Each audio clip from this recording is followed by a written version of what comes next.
Welcome to Windows 4 Droid. We are pleased to present to you the official firmware for the Galaxy Watch 5 Pro LTE SM-R925N. Please note that this file is a paid resource.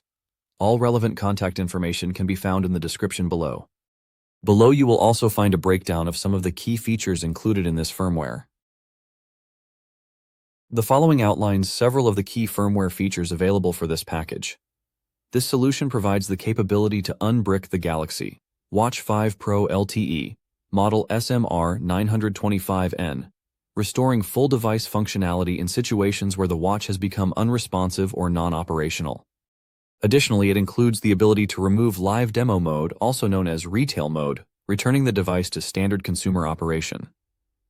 The package also supports comprehensive watch repair functionality, addressing a range of software-level issues that may affect device performance. It is important to note that all files included within this package have been thoroughly tested and verified and are confirmed to be fully functional and ready for deployment.